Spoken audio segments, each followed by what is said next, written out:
Di episode kali ini kita akan membahas kisah yang dialami oleh seorang pria yang harus dirawat di sebuah ruangan rumah sakit bersama satu pasien misterius.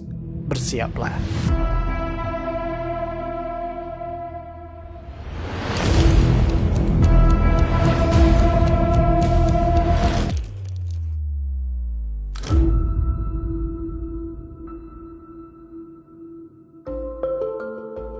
Guys, siapa di sini yang pernah dirawat di rumah sakit? Pasti beberapa di antara kalian adalah ya yang pernah merasakan bagaimana sendu dan sedihnya suasana rumah sakit.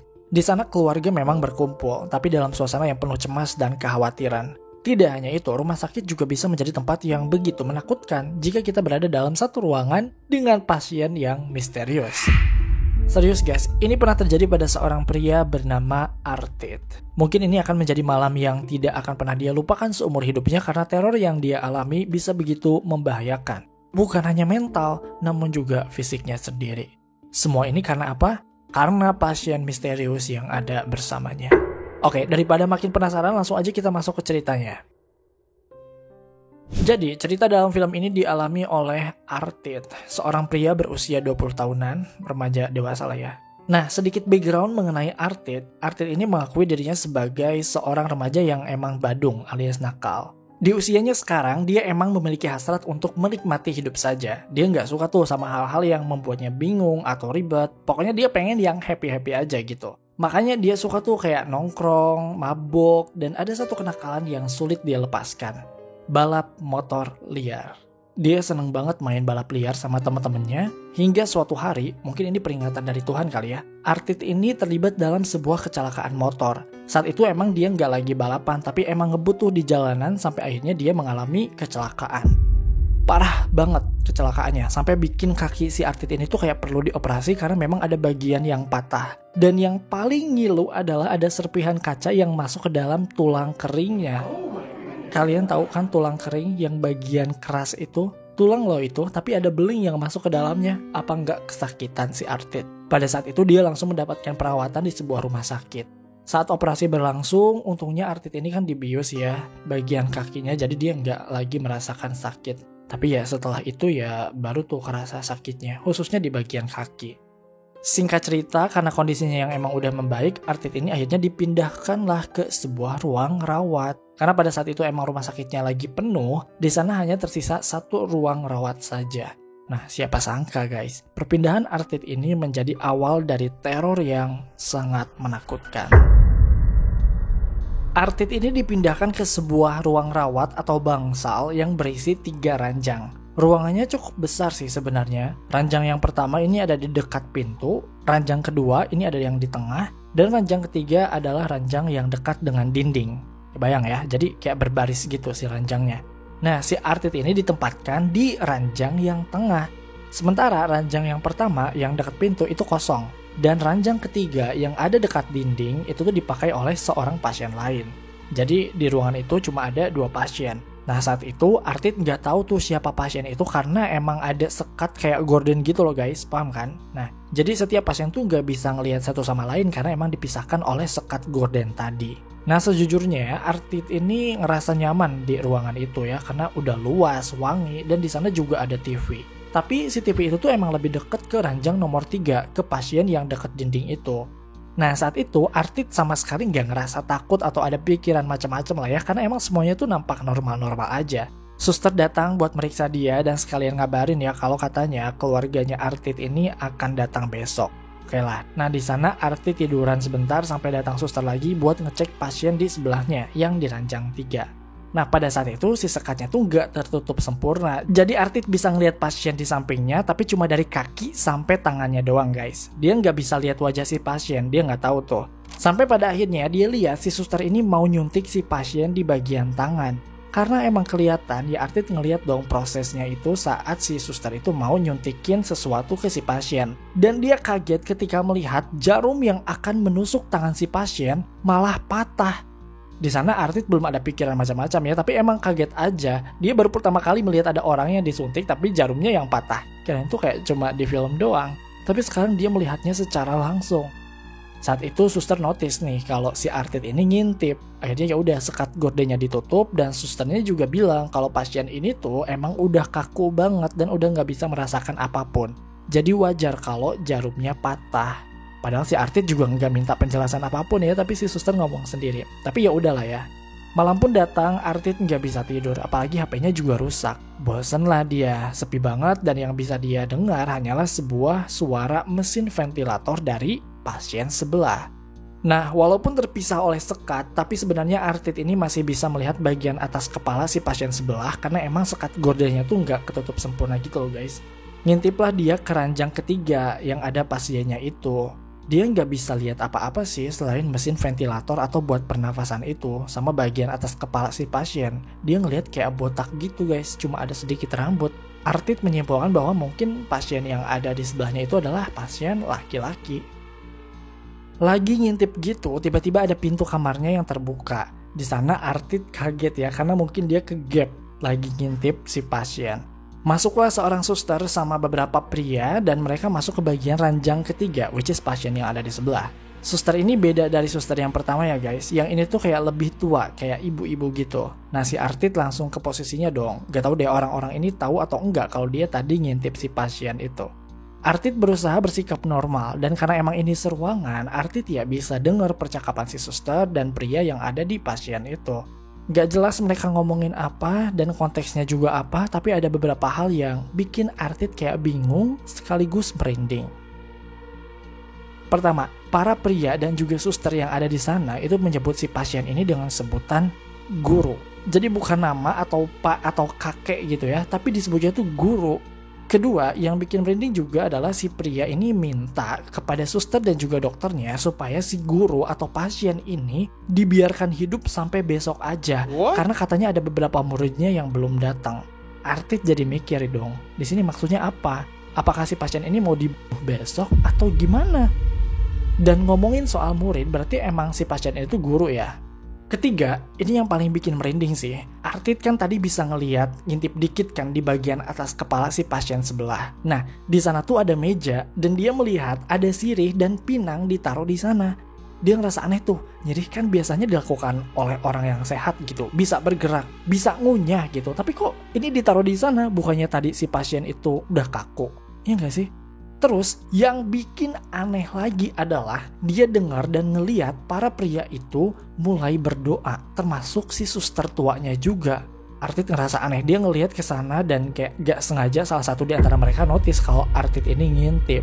Langsung ditutupin tuh sekat gordennya. Jadinya Artit gak bisa lihat apa-apa. Di sini sebenarnya Artit cukup keganggu ya. Kok bisa ada ribut-ribut berisik kayak gini di rumah sakit? Jatuhnya ini kayak ritual gak sih? Tapi ya udah, dia nggak bisa ngelakuin apa-apa karena kakinya juga sakit. Jadi ya udahlah. Singkat cerita, mereka udah pergi tuh dan Artit gak nyadar kalau dia juga tadi ketiduran. Tapi tengah malam si Artit ini kebangun karena ada suara TV nyala. Ya udah dia matiin tuh karena emang suaranya tuh ganggu dan TV-nya juga nggak ada gambarnya. Pas TV dimatiin, Artit bisa ngelihat bayangan dari si pasien sebelah yang di ranjang nomor 3. Dia ngelihat emang itu kayak kakek-kakek gitu guys, terbaring di kasurnya. Tadi kan TV-nya emang deket si pasien kan, jadinya Artit bisa lihat tuh. Dia mau kembali tidur, gak sengaja ngelihat ke arah si pasien di sebelahnya, yang bagian atasnya itu kan tadi kelihatan kan. Dia bisa melihat ada wadah sirih dan pinangnya. Tiba-tiba ada tangan yang ngambil wadah sirih sama pinangnya itu. Kaget dong Artit, kan pasien di sebelahnya itu gak bisa gerak. Malah udah mau mati kan tadi dia dengarnya. Kok bisa ngambil sirih sama pinang? Apa ada orang lain di situ? Di sana Artit nyoba ngintip tuh buat mastiin ada orang gak sih di ranjang sebelah selain si pasiennya. Dia nyoba buat buka sekat gordennya pakai tiang impusan. Tapi dia ngelihat gak ada orang sih di sana. Si pasien yang ternyata kakek-kakek itu juga tetap tertidur pakai ventilator. Terus tadi yang ngambil sirih siapa? Nah, pas dia mau balik tidur, Artit kaget banget karena tiba-tiba ada yang nyekek dia dari belakang. Kenceng banget sampai si Artit ini tuh sesak nafas. Bahkan gak cuma sesak nafas, bener-bener lehernya tuh kayak sampai sakit, kayak lehernya tuh mau dipatahin gitu loh guys. Artit berontak dong, tapi dia gak bisa lihat siapa yang udah nyekek dia. Tapi dilihat dari warna kulitnya di tangannya, itu kan warna itu kelihatan coklat gelap gitu. Artit nih sempat mikir kok warnanya mirip sama si kakek alias si pasien yang ada di sebelahnya. Di sana Artit terus berontak manggil-manggil suster pakai alat di sampingnya. Sampai akhirnya datang tuh si suster yang udah tua yang tadi guys.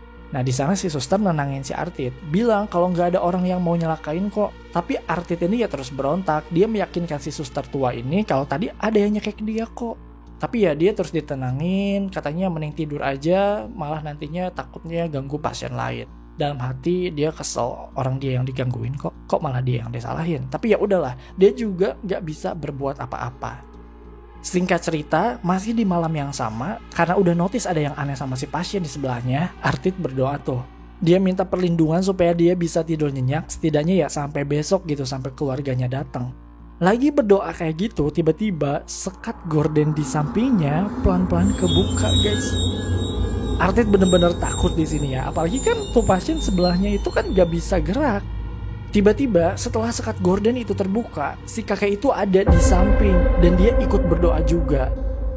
Dan yang paling mengerikan adalah si kakek itu langsung mencekik Artit lagi.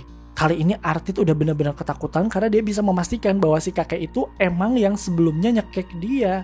Artit berusaha untuk melepaskan cekikannya itu sampai akhirnya dia terjatuh. Kakinya sakit dong, apalagi abis operasi kan. Dia terus minta tolong sampai akhirnya si suster tua tadi datang. Lagi dan lagi, suster itu datang menenangkan Artit. Kali ini dia datang bersama perawat lain karena Artit ini tuh berontak banget. Di sini Artit udah minta pindah kamar, tapi yang nggak dibolehin karena emang kamar lain tuh udah penuh. Karena terus berontak, akhirnya Artit dibius sampai pingsan.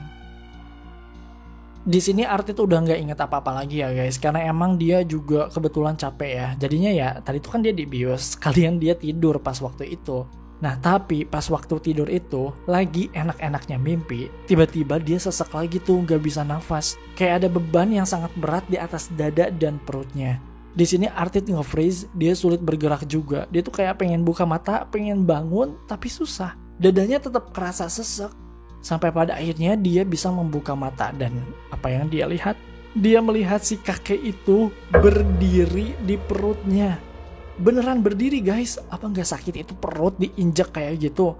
Artit benar-benar bisa merasakan pijakan si kakek itu. Bahkan dia perlahan naik ke dadanya Artit, makin sakit lah dia di sana. Apalagi kan di bagian dada tuh kan ada paru-paru, jantung, dan organ vital lainnya. Untung tulang rusuknya tuh nggak patah.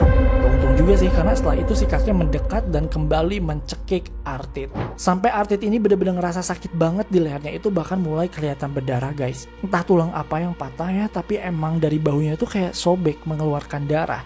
Ditambah lagi si kakek ini juga yang mulai muntah darah dan membasahi semua wajah dari Artit. Di sana dia cuma bisa menjerit kesakitan dan jijik ya ngelihatnya. Hingga pada akhirnya Artit terbangun. Ternyata pagi hari sudah datang dan Artit terlihat dalam kondisi baik-baik saja loh. Wajahnya begitu bersih dan seolah tidak terjadi apa-apa. Padahal kan kemarin malam terornya itu benar-benar gila ya. Tapi di sini kita melihat Artit kayak baik-baik saja. Sementara si pasien yang sebelah, si kakek ternyata dinyatakan sudah meninggal. Ternyata bener loh kayak diatur kematiannya itu. Beneran meninggalnya itu di hari ini. Tak lama setelah itu datang si suster tua tadi dan kalian pasti bingung ya. Karena si suster tua ini tiba-tiba sujud ke Artit. Artit ini ekspresinya masih biasa aja. Hingga akhirnya dia dibawa keluar pakai kursi roda sama beberapa pria yang sama yang tadi di awal film loh guys. Yang datang ke bagian ranjang ketiga yang manggil si pasien itu tuh guru. Nah sekarang si pria itu tuh bawa Artit pakai kursi roda, dibawa keluar dan kaget banget karena udah banyak orang yang sujud ke Artit. Di sini Artit bukannya bingung atau apa, tapi dia ekspresinya ya tetap biasa aja, kayak nggak ada yang aneh sama sekali. Bahkan sekarang dia bawa tongkat kayak orang tua dan dia juga nyirih. Aneh banget. Ternyata guys, ini udah bukan Artit yang sama. Badannya emang Artit, tapi di dalamnya adalah roh atau jiwa dari si pasien sebelah alias si kakek. Jadi teror semalam yang emang terkesan mencelakai Artit ya karena emang dia mau dibikin meninggal dan rohnya tuh diganti sama roh si kakek alias pasien sebelah. Ini bisa terjadi juga dipercaya karena doa yang dilantunkan oleh pria dan suster tua tadi. Jadi memang si kakek itu tuh adalah semacam guru spiritual atau bahkan mungkin sebuah sekte. Nah karena manusia nggak ada yang abadi, pasti akan ada mati ya, kecuali rohnya. Maka saat dia sakit, dipindahlah rohnya ke badan Artit. biar dia terus jadi guru yang disembah oleh murid-muridnya. Jadi emang orang-orang yang sujud ini adalah murid dari si guru itu. Kan tadi di awal juga dibilang, mereka itu menunda kematian si kakek karena ya muridnya itu belum datang semua. Nah ini dia murid-muridnya, termasuk si suster tua itu. Gila sih. Parah dan seru banget ceritanya. Bahkan yang bikin merinding juga adalah bahwa sebenarnya rumah sakit ini tuh sepi dan artis sebenarnya dia pas diteror bisa pindah ke kamar lain. Cuma ya terus dicegah karena ya si suster tua ini merupakan salah satu murid dari si kakek dan dia emang pengen rohnya itu pindah ke Artit. Jadi cerita ini tentang perpindahan roh gitu guys. Oke guys, itu dia alur film by Nonton Lagi berjudul Word. Seru banget ya. Terima kasih karena kalian telah menonton video ini hingga akhir. Luangkan waktu untuk like, share, dan komen jika kalian suka video ini. Tekan tombol subscribe dan aktifkan notifikasi loncengnya supaya kalian tidak pernah ketinggalan video-video terbaru dari kami dan sebagai bentuk dukungan kalian terhadap berkembangnya channel ini. Mari terhubung lebih dekat dengan channel follow kami di Instagram di @nontonlagi.channel. Dan jangan lupa Creepy Crime Case kini hadir di Spotify. Sampai jumpa di episode Nonton Lagi channel berikutnya.